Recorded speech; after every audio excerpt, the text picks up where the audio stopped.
আমাৰ ইয়াত গীতাৰ্থ শইকীয়া অসম গণ পৰিষদৰ যুৱ সংগঠন যুৱ পৰিষদ তাৰ আগতে ছাত্ৰ পৰিষদৰ নামৰ লগত জড়িত এগৰাকী অগ্ৰণী নেতা আছে।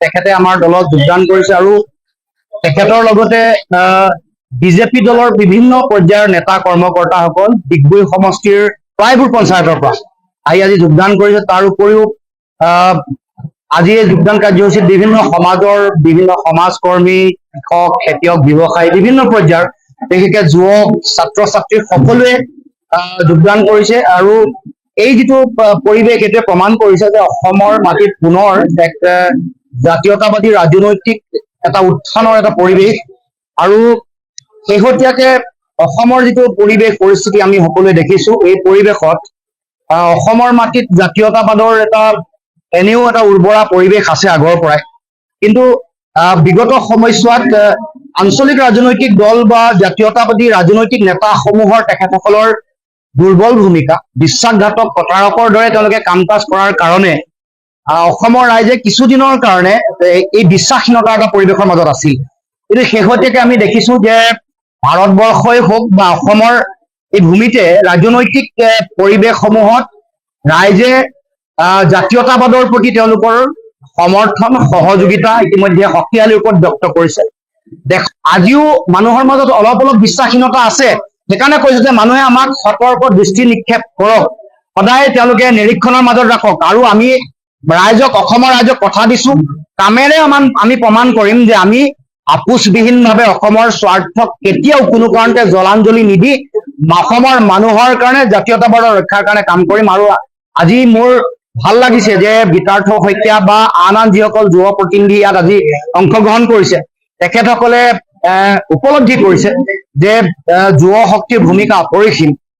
কাৰণ আজি ছাত্ৰ ছাত্ৰী, যুৱক যুৱতী কাইলৈ দেশৰ নাগৰিক, তেওঁলোকৰ ওপৰতে অসমৰ ভৱিষ্যত, অসমৰ জাতি সত্তাৰ ভৱিষ্যত আৰু জাতীয়তাবাদৰ ভৱিষ্যত নিৰ্ভৰ কৰিব। গতিকে মই আশা ৰাখিছো আমাৰ উঠি অহা নতুন প্ৰজন্মৰ যুৱ বন্ধুসকল, অসমৰ প্ৰতিষ্ঠিত ৰাজনৈতিক নেতা, অসমৰ সমাজ জীৱনৰ বৰেণ্য যিসকল ব্যক্তি আছে, বিভিন্ন অনুষ্ঠান প্ৰতিষ্ঠানত যিসকল ব্যক্তি আছে, সকলোৱে যাতে অসমৰ জাতীয়তাবাদৰ ভেটি শক্তিশালী কৰিবৰ কাৰণে, জাতীয়তাবাদৰ সৌধ অধিক উচ্চ কৰিবৰ কাৰণে, জাতীয়তাবাদৰ বিজয় ধ্বজা নীলিম আকাশত সগৌৰৱে স্বাভিমানেৰে উৰুৱাবৰ কাৰণে সকলোৱে অসম জাতীয় পৰিষদৰ এই ধাৰাটোৰ লগত যাতে চামিল হয় আৰু যাতে শক্তি বৃদ্ধি কৰে তাৰ কাৰণে সকলোকে আহ্বান জনায়।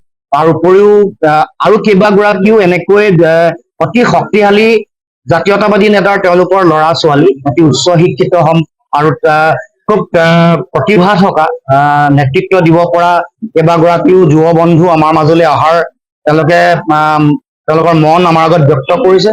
প্ৰতিষ্ঠিত ৰাজনৈতিক নেতাও আহিব, আনকি প্ৰাক্তন মন্ত্ৰী অহাৰ সম্ভাৱনাও আছে।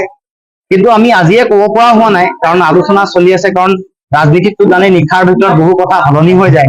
কিন্তু আমি প্ৰত্যৰে গভীৰ আত্মপ্ৰত্যৰে ক'ব খোজো, তেওঁলোকক আমি মুকলিমূৰীয়াকে কৈছো যে আমি যদি আমাৰ সমাজ, আমাৰ জাতিটোৰ ভাষা, কৃষ্টি, সংস্কৃতি, ৰাজনৈতিক ভৱিষ্যত আৰু অৰ্থনৈতিক ভৱিষ্যতৰ কাৰণে কাম কৰিব খোজো, তাৰ কাৰণে অসম জাতীয় পৰিষদেই একমাত্ৰ বিকল্প।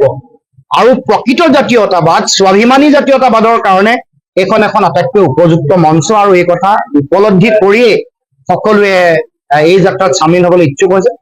মই আশা ৰাখিছো আৰু অলপ দিনৰ পিছৰ পৰা আপোনালোকে আমাৰ যোগদানৰ পৰিৱেশ আপোনালোকে দেখিব। আৰু বহুতে আলোচনা বিলোচনা কৰিছে, বহুতে ডিছক্ল'জ কৰিবলৈ মানা কৰিছে, গতিকে ৰাজহুৱা কৰিবলৈ যিসকলে মানা কৰিছে কৰা নাই, আৰু যিসকলৰ চূড়ান্ত হোৱা নাই তেওঁলোকৰ কথাও আমি মুকলিমূৰীয়াকে কোৱা নাই। কিন্তু আলোচনা যথেষ্ট মানুহৰ লগত হৈ আছে আৰু জাতীয়তাবাদৰ প্ৰতি সৰহভাগ মানুহ আকৰ্ষিত।